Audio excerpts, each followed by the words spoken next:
नदी छोटा रहे ना तो एक पैर बढ़ा के उसको लांग लेते हैं, जब बड़ा रहे कुछ ज़्यादा चौड़ा रहे तो कूदना पड़ता है, और बड़ा नदी रहे तो तैर के निकलना पड़ता है। यदि गंगा नदी आ जाए तो स्टीमर से पार करना पड़ता है। तो आपके पास साधन सब है, अब लगाना क्या, ऐसा नहीं कि मच्छर को मारने के लिए आप बंदूक लेके चले जाइए, जी नहीं, मच्छर को मारने के लिए हथेली ही काफ़ी है, ठीक ना। चलिए इसको बनाने के लिए ऐसा नहीं कि 12 का डिफ्रेंशिएशन इंटीग्रेशन का फंडा लगा दीजिए, नहीं, आपके पास ये तो एक मच्छर जैसा सवाल है, इनको आप चुटकी से मसल दीजिए, मर जाएगा। जय हिंद। आज के क्लास में अपने लोग सॉल्व करने वाले हैं एक्सरसाइज 1.2, बुक होगा केसी सिन्हा और क्लास 10th का। इसमें हम क्वेश्चन नंबर 12 से पहले तक, इससे पहले के क्लास में टोटल हम सॉल्व कर चुके हैं। आज की क्लास में हम सॉल्व करने वाले हैं क्वेश्चन नंबर 12 या 12 से आगे। तो आइए 12 में क्या है, 12 का रोमन नंबर 1 का क्वेश्चन है, व्याख्या करें कि 7 × 17 × 13 + 17 एक भाज्य संख्या है, ठीक ना। इसको जानने से पहले, इसको समझने से पहले एक छोटा सा कंसेप्ट आपको बतलाते हैं, बहुत मायने रखता है। सवाल बनाना मायने नहीं रखता, पहले आप कंसेप्ट को समझ जाइए, आप आसानी से सब कुछ समझ जाइएगा। पहले कंसेप्ट को गौर से समझिए, कंसेप्ट हम क्या कहते हैं। आप पहले भाज्य अभाज्य संख्या जानते हैं, तो आइए लोकल लैंग्वेज में जान लेते हैं, भाज्य और अभाज्य किसे कहते हैं। भाज्य संख्या कहते हैं जिसमें किसी से भागा लग जाए, भाज्य। अभाज्य कहते हैं जिसमें किसी से भागा ना लगे, उसे कहते हैं अभाज्य, ठीक ना। तो एक एग्जाम्पल देते हैं आपको, जरा ध्यान से एग्जाम्पल को समझिएगा। 5 कौन संख्या है, अभाज्य संख्या है, गुना 7 कौन संख्या है, ये भी अभाज्य संख्या है, क्योंकि दोनों में किसी से भागा नहीं लगा, दोनों को गुना कीजिए 35 निकला, ठीक ना।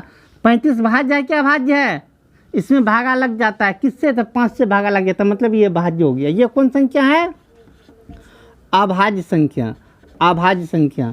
ये कौन संख्या है, पूरा नाम लिखने दीजिए, आपको समझने में आसानी होगी, शॉर्टकट लिखेंगे तो फिर दिक्कत हो जाएगी। ये हो गया अभाज्य, ये अभाज्य संख्या। 7 ये भी है अभाज्य संख्या, ठीक ना। ये आपका हो गया भाज्य संख्या। दूसरा एग्जांपल लेते हैं, 5 को गुना कीजिए 8 से, ये कौन संख्या हो गया, अभाज्य संख्या हो गया, ठीक ना। ये कौन संख्या हो गया, भाज्य संख्या हो गया। दोनों को गुना कीजिए 8 × 5 = 40, 40 कौन संख्या हो गया, 40 में भागा लगता है किसी से, अतः ये हो गया भाज्य संख्या। तीसरा एग्जाम्पल लेते हैं, 6 को गुना कीजिए 8 से, 6 इसमें भागा लगता है 3 से, ये हो गया आपका भाज्य संख्या। 8 इसमें भी भागा लगता है, ये भी हो गया भाज्य संख्या। दोनों का गुणनफल 8 × 6 = 48, ये भी हो गया भाज्य संख्या। ये छोटका गुना काहे बतला रहे हैं, छोटका गुना बतलाने से क्या फ़ायदा, जी फायदा है, बहुत फायदा है। इसी के कंसेप्ट में आगे हम सॉल्व करेंगे। जरा इनको देखिए, इन कंसेप्ट को। इसमें आप देख रहे हैं अभाज्य संख्या को अभाज्य संख्या से गुना किए तो प्रोडक्ट हमें क्या निकला, भाज्य संख्या। अब डिसीजन लीजिए, क्या जब कभी भी दो अभाज्य संख्या को आपस में गुना करेंगे तो हमें निकलता है भाज्य संख्या, ठीक ना। अगला डिसीजन, अभाज्य संख्या को भाज्य संख्या से गुना करेंगे फिर भी हमें भाज्य संख्या ही प्राप्त होगा। तीसरा, भाज्य को भाज्य से गुना कीजिए फिर भी हमें भाज्य निकलेगा। सब कंडीशन भूल जाइए, एक एक कंडीशन याद रखिए। क्या, दो किसी प्रकार का संख्या गुना कीजिए, किसी भी प्रकार का संख्या गुना कीजिए, जब कभी भी गुना करेंगे, गुना करने के बाद जो प्रोडक्ट निकलता है वो हर हमेशा भाज्य ही निकलता है। बस इतना ही ख्याल रखिए। क्या, 2 या 2 से अधिक संख्या को जब कभी भी गुना करेंगे, चाहे संख्या कोई भी संख्या हो, 2 या 2 से अधिक संख्या को हम जब भी गुना करते हैं तो हमें रिजल्ट क्या निकलता है, भाज्य संख्या निकलता है। बस इतना तो कंसेप्ट को रखिए, ठीक ना। अब चलिए चलते हैं 12 का रोमन नंबर 1। इनको देखिए क्या करना है आपको। क्या है, 7 × 17 × 11 + 17 कहता है यह भाज्य संख्या है। ये आपको व्याख्या करने के लिए, यह भाज्य है तो क्यों है उसका व्याख्या करें। या इसमें देखिएगा, कहिएगा ये तो सब गुना के रूप में है तो यह भाज्य है, जी नहीं, गुना में नहीं है, एक तो बीच में यहाँ प्लस आ गया, दिक्कत है थोड़ा सा। तो दिक्कत है तो क्या करना है, थोड़ा एक्स्ट्रा माथा से काम करना है। अरे जब कोई समस्या आ जाए तो क्या करेंगे, उसका तो कोई समाधान होगा, या फिर भी समाधान नहीं निकले तो अपने से बड़े बुजुर्ग से सलाह लेते हैं, जो क्या करे उस समस्या से भिड़े कि छोड़ दे, जो करे तो आखिर उसका समाधान तो निकलता है आखिर में। तो अब ये समस्या आ गया मेरे पास, बस एक ही समस्या का समाधान है, ये कंसेप्ट इसी कंसेप्ट के आधार पर उससे हमें व्याख्या करना है। क्या करना है, नदी छोटा रहे ना तो एक पैर बढ़ा के उसको लांग लेते हैं, जब बड़ा रहे कुछ ज़्यादा चौड़ा रहे तो कूदना पड़ता है, और बड़ा नदी रहे तो तैर के निकलना पड़ता है। यदि गंगा नदी आ जाए तो स्टीमर से पार करना पड़ता है। तो आपके पास साधन सब है। अब लगाना क्या, ऐसा नहीं कि मच्छर को मारने के लिए आप बंदूक लेके चले जाइए, जी नहीं, मच्छर को मारने के लिए हथेली ही काफ़ी है, ठीक ना। चलिए इसको बनाने के लिए ऐसा नहीं कि 12 का डिफ्रेंशिएशन इंटीग्रेशन का फंडा लगा दीजिए, नहीं। आपके पास ये तो एक मच्छर जैसा सवाल है, इनको आप चुटकी से मसल दीजिए, मर जाएगा, ठीक ना। तो चलिए इसको जानते हैं कैसे बनाएंगे। आपको कंसेप्ट यही रखना, कौन सा कंसेप्ट, दो संख्या को गुना करते हैं तो भाज्य हमें मिलता है, ठीक ना। तो यहाँ से यहाँ तक में गौर से देखिए, लिखते हैं हल पहले हम। चलिए इसमें देखिए 17 17 दोनों साइड है, 17 कॉमन आ सकता है तो कहिएगा जी यहाँ से यहाँ तक में और यहाँ दोनों में से 17 कॉमन आएगा। 17 कॉमन ले लिए, क्या क्या बचेगा, 7 गुना 13, 13 7 91, 17 कॉमन आ गया तो उधर क्या बचा 1, अब क्या बचेगा 17 गुना 91 1 92। अब बोलिए दो संख्या गुना के रूप में आ गया। अब दो संख्या को जब गुना करते हैं, दो संख्या किसी भी दो संख्या को गुना करते हैं तो कौन संख्या में प्राप्त होता है, भाज्य संख्या। तो अब दो संख्या का गुणनफल हो गया तो यह पूरा कौन संख्या होगा, भाज्य संख्या। लेकिन लिखना पड़ेगा, क्या लिखना पड़ेगा, चूंकि 2 या 2 से अधिक संख्या का गुणनफल हमेशा भाज्य होता है, ठीक ना, भाज्य होता है। अतः दी गई संख्या भाज्य है। कंफर्म, क्लियर, सब कुछ ठीक ठाक। चलिए अब सेम नीचे वाला क्वेश्चन है। नीचे वाला में देखिए 3 संख्या गुना के रूप में, 1 प्लस के रूप में, सब गुना के रूप में रहता तब तो डायरेक्ट कर देते हैं भाज्य है। इनको भी कुछ पहले सॉल्व कीजिए। सॉल्व कैसे करेंगे, देखिए 5 यहाँ भी है, 5 यहाँ भी है, 5 कॉमन ले लीजिए। 5 कॉमन क्या बच गया, 13 गुना 7 13 7 91, ये 5 इधर निकल गया तो उधर क्या बच गया 1, तो कितना हो गया 5 गुना 92। अब दो संख्या गुणनफल के रूप में आ गया। तो जो बात यहाँ से यहाँ तक लिखे हैं इसी बात को नीचे में वहाँ से कट कीजिए, यहाँ पे पेस्ट कर दीजिए, इसका आंसर कंप्लीट, ठीक ना। चलिए रोमन नंबर 2 तो आसानी से बन गया। अब चलते हैं इसी का रोमन नंबर 3 पर। चलो रोमन नंबर 3 सेम फंडा इस पर भी लागू करेंगे। इसमें जरा देखिए क्वेश्चन थोड़ा सा चेंज हो गया। क्या, इसमें 1 2 3 4 संख्या यहाँ गुना के रूप में है, 1 प्लस के रूप में है, ठीक ना। तो वही काम करेंगे, पहले हम कॉमन लेने का प्रयास करेंगे। पहले कॉमन लीजिए। तो आइए इसमें सबसे बड़ी बात है कॉमन लेंगे हम कितना, हमको कॉमन इतना ले लेना कि ताकि ये प्लस वाला खेल ख़त्म हो जाए। इसके लिए हमको 55 टोटल का टोटल कॉमन लेना पड़ेगा। 55 इस साइड तो है नहीं, जी है। इस 11 को ले लीजिए, इस 5 को ले लीजिए, दोनों को गुना कीजिए, कितना हो गया 11 5 55। ये दोनों को बाहर निकाल लीजिए, मतलब 55 बाहर निकल गया। ये दोनों बाहर निकल गया तो 55 पूरा गया। इधर बचा कितना 13 गुना 7 13 7 91। ये 55 पूरा का पूरा बाहर, तो उस साइड क्या बचा 1। तो बोलिए कितना हो गया 55 गुना 92, ठीक ना। अब क्या लिखना है, नीचे में उतना ही बात लिख देना है। कितना बात, जितना बात पहले वाले सवाल में लिखे थे। क्या लिखे थे, यहाँ लिखिएगा, क्योंकि 2 या 2 से अधिक संख्याओं का गुणनफल हमेशा भाज्य होता है, अतः दी गई संख्या भाज्य संख्या है, ठीक ना। चलिए रोमन नंबर 3 कंप्लीट किया। अब चलते हैं क्वेश्चन नंबर अगला। अगला क्या है, अगला को गौर से देखिए। क्वेश्चन नंबर 13 ये क्या है, देखिए इसमें कहता है 3 मापदंड 64 सेंटीमीटर 80 सेंटीमीटर और 96 सेंटीमीटर। इन तीनों मापदंड के हेल्प से कपड़ा को मापना है। कपड़ा दुकान में कपड़ा वाले को इतना बड़ा रहता है ना मापदंड, जिससे कपड़ा नाप के देता है 1 मीटर 2 मीटर 3 मीटर, तो वही मापदंड है। इसकी लंबाई कितना वो मापदंड का 64 80 और 96। मतलब दुकान वाले के पास 3 मापदंड है, 64 का 80 का 96। इससे कपड़ा को मापना है। कितना बड़ा कपड़ा का टुकड़ा ले आए, जिससे कि इस तीनों के हेल्प से यदि हम मापना स्टार्ट करें तो कपड़ा पूरा पूरा मप जाए, मतलब ज़रा सा कपड़ा नहीं बचना चाहिए। तो कपड़ा तो लंबा कपड़ा लेना पड़ेगा। ऐसा तो नहीं है कि 64 सेंटीमीटर से नापने के लिए जाएंगे तो हमको 64 सेंटीमीटर से भी छोटा कपड़ा होगा, कभी नहीं होगा। जब भी होगा तो 64 से मापना है तो 64 से बड़ा होना चाहिए, 80 सेंटीमीटर से ही बड़ा होना चाहिए, 96 से ही बड़ा होना चाहिए।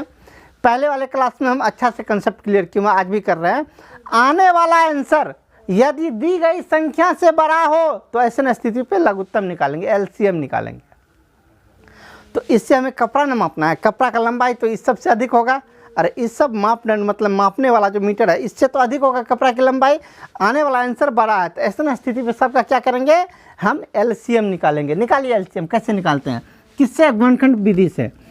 तो इसका माप कपड़ा की लंबाई क्या होगा, कपड़ा की लंबाई, कपड़ा की लंबाई बराबर क्या होगा, लॉग 100, मतलब एलसीएम होगा।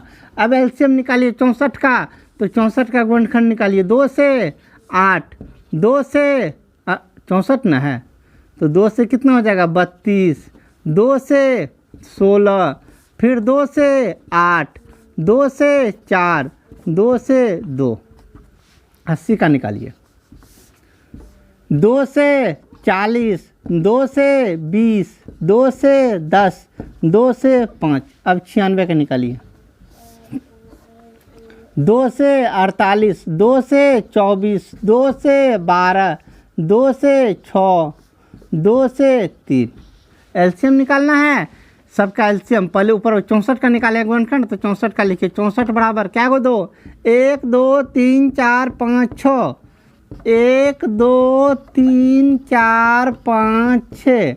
अब 80 का निकालिए, 1 2 3 4, 4 को 2, 1 को 5, 1 2 3 4, 4 को 2, 1 को 5। अब 96 का लिखिए, 1 2 3 4 5, 5 को 2, 1 को 3, 1 2 3 4 5, 1 को 3। क्या निकालना अपने लोग को, एलसीएम निकालना।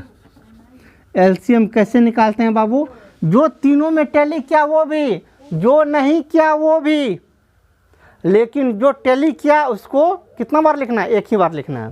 चलिए टैली करवाइए। इसमें 4 को 2 है, 4 को 2 इसका भी ले लीजिए, 4 को 2 इसका भी कैंसिल कर दीजिए, 4 को 2 यहाँ पे लिख दीजिए, 2 गुना 2 गुना 2 गुना 2। अब कम से कम 2 गो में टैली कर रहा है कि 1 को 2, तो 1 को 2 और ले लेते हैं। अब ये सब टैली नहीं किया, ये और ये टैली नहीं किया, उनको भी लिख लीजिए, 2 गुना 5 गुना 3, सबको गुना कीजिए, कितना हो गया, 2 दूना 4 दूना 8 दूना 16 दूना 32 दूना 64, 64 को 5 से गुना कीजिए तो हो गया 320। उधर बचिया कितना 3, 320 गुना 3, 32 तिया 96, 960 सेंटीमीटर लंबा कपड़ा हमें चाहिए, जिसको कि तीनों मापदंड से हम पूरी तरह माप सके। चलिए अब चलते हैं क्वेश्चन नंबर 14 पर। 14 क्या है इनको देखिए, बस कंसेप्ट वही, आने वाला आंसर यदि बड़ा हो तो एलसीएम निकालेंगे, आने वाला आंसर यदि छोटा हो तो एचसीएफ निकालेंगे। 14 में कहता है 3 पात्र है, पहला पात्र में, पात्र मतलब क्या, टंकी, पहला टंकी में 27 लीटर दूध अटता है, दूसरा टंकी में 36 लीटर और तीसरा टंकी में 72 लीटर दूध अटता है। अब कहता है उस पात्र की धारिता ज्ञात करें जिससे कि तीनों दूध को माप सके। मतलब एक छोटा वाला लीटर का हमें कह रहा है ज्ञात करने के लिए एक ऐसा लीटर जिससे कि इस दूध को भी, इसको भी, इसको भी, तीनों दूध को माप सके और उसमें दूध बचना नहीं चाहिए। तो अब जिस लीटर से इस दूध को मापेंगे वो लीटर तो 27 से छोटा ही होगा, आने वाला आंसर छोटा है, तो इस पात्र की धारिता क्या होगा, सबका एचसीएफ। तो क्या होगा मेरा, पात्र की धारिता, पात्र की धारिता बराबर क्या होगा, एचसीएफ। एचसीएफ निकालिए, कैसे निकालेंगे, पहले 27 का गुणनखंड निकालिए, 3 से 9, 3 से 3, 36 का निकालिए, 2 से 18, 2 से 9, 3 से 3, अगला है 72, 2 से 36, 2 से 18, 2 से 9, 3 से 3। चलिए 27 को लिख लीजिए। 27 में कितना, 1 2 3 गो 3, 3 गुना 3 गुना 3, 36 का 1 2, 2 गो 2, 2 गो 3, अब 72, 3 गो 2, 2 गो 3, 1 2 3, 3 गो 2, 2 गो 3। हमें निकालना है क्या, एचसीएफ। एचसीएफ किसको कहते हैं, एचसीएफ कहते हैं जो तीनों में टैली कर रहा है वही एचसीएफ होगा। तीनों में टैली करवाइए। यहाँ आपको 2 गो 3 है, यहाँ भी 2 गो 3 है, यहाँ भी 2 गो 3 है, तो पहले 3 2 गो लिख लीजिए। अब देखिए इसमें 2 तो है लेकिन ऊपर वाले में 2 नहीं है। अब तीनों में कुछ नहीं टैली कर रहा है, यही तो तीनों में टैली किया, तीनों ले लिए। कितना हो गया, 3 तिया 9, एचसीएफ हो गया 9। अतः पात्र की धारिता जिससे मापेंगे वो कितना का होगा, 9 लीटर का हम वो नापने वाला बर्तन लाएंगे जिससे कि हम सबको माप सकते हैं। चलिए क्वेश्चन नंबर 14 कंप्लीट। अब चलते हैं इस एक्सरसाइज का आखिरी क्वेश्चन, क्वेश्चन नंबर 15 पर। 15 ये क्या है, इनको देखिए। ये क्वेश्चन नंबर 14 इससे पहले जो जस्ट बनाए सेम उसी कैटेगरी का है और सेम वही काम करना है। कहता 3 पात्र है, पहला पात्र है, दूसरा पात्र है, तीसरा पात्र है। पहला पात्र का धारिता 403, दूसरा 434, तीसरा 465, ठीक ना। अब कह रहा है जो इसका, इस तीनों पात्र को हम किससे माप सकते हैं, छोटा से छोटा धारिता ज्ञात करें, मतलब वैसा धारिता ज्ञात करें जिससे कि इन तीनों के, मतलब तीनों में दूध और पानी मिला है, इस सब को हम माप सके। तो वो पात्र जो ज्ञात करेंगे वो जब भी जिससे सबको मापेंगे वो तो इस सबसे छोटा ही ना होगा, आने वाला आंसर छोटा है, अतः इसका हम एचसीएफ निकालेंगे, ठीक है। तो पात्र की धारिता, पात्र की धारिता, पात्र की धारिता क्या होगा मेरा, एचसीएफ होगा, ठीक ना। अब एचसीएफ होगा तो अब एचसीएफ ज्ञात कर लीजिए। कैसे ज्ञात कीजिएगा, तो पहले 403 का गुणनखंड निकालिए, फिर 434 का गुणनखंड निकालिए, इसके बाद 465 का आप गुणनखंड निकालिए। सबका गुणनखंड निकालिएगा। जैसे क्वेश्चन नंबर 14 बनाए हैं सेम टू सेम आप उसी प्रकार से बना लीजिएगा। यदि नहीं बने तो कमेंट सेक्शन में कमेंट कीजिएगा, हम बना देंगे। लेकिन थोड़ा देर रुकिए, एक विशेष तरीका बतलाते हैं। क्यों, क्योंकि यदि यह ऑब्जेक्टिव में पूछ दिया तो इसको बनाने में आपको कम से कम तो 2 से 2.5 मिनट लगेगा। लेकिन ऑब्जेक्टिव बनाने में सर 50 का ऑब्जेक्टिव रहता है, 1 घंटा का समय रहता है, तो ऑब्जेक्टिव बनाने में आप इतना टाइम लगा नहीं सकते हैं। इसीलिए इनको कुछ ऐसा प्रोसेस से हम हल करेंगे ताकि इसका एचसीएफ आप आसानी से ज्ञात कर सकते हैं। यह तरीका इससे पहले के क्लास में हम डिटेल से बतलाया है, आप उस क्लास को भी विजिट करके आप अच्छा से कंसेप्ट समझ सकते हैं। फिलहाल एक सवाल है तो उन्हीं पे इसको ऑब्जेक्टिव की तरह हम सॉल्व कर देते हैं, डिटेल तो आप अपने से कर ही लीजिएगा। आइए कैसे करते हैं, उसमें क्या बतलाए थे। यदि तीनों का हमें एचसीएफ ज्ञात करना है तो सबसे पहले तीनों में वैसी 2 संख्या को चूज कीजिए जिनका अंतर कम हो, सबसे कम हो जिनका अंतर उसको सेलेक्ट कीजिए।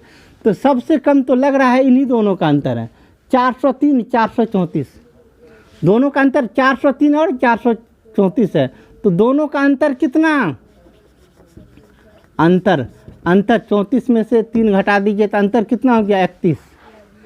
अब इन दोनों को छोड़ दीजिए, 31 से इसमें भागा लगाइए। देखिए 31 से वो कटता है कि नहीं कटता है, तो 31 से भागा लगाइएगा तो 31 से इसमें क्लियर भागा लग जाता है। अतः आपका एचसीएफ जो है, एचसीएफ आपका 31 ही होगा, ठीक है। देखिए कितना आसान से एचसीएफ निकल गया बहुत कम समय में, ठीक है। डिटेल से आप बना लीजिएगा। शॉर्टकट मेथड हम बतला दिए हैं। शॉर्टकट ऐसा नहीं कि आप शॉर्टकट पूरे तरह से परिपक्व हो गए हैं, इसका विशेष जानकारी लीजिएगा तो इससे पहले वाले क्लास में, आज से 2 क्लास पहले का क्लास में हम डिटेल से बतलाएं, वहाँ पे आप विजिट कीजिए और इसको आप अच्छी तरह से सीख लीजिए शॉर्टकट कैसे बनाते हैं। चलिए आज का क्लास हम समाप्त करते हैं। अब आपको कल मिलेंगे इसी प्लेटफॉर्म पे एक्सरसाइज 1.3 का सवाल को लेकर। तब तक के लिए जय हिंद।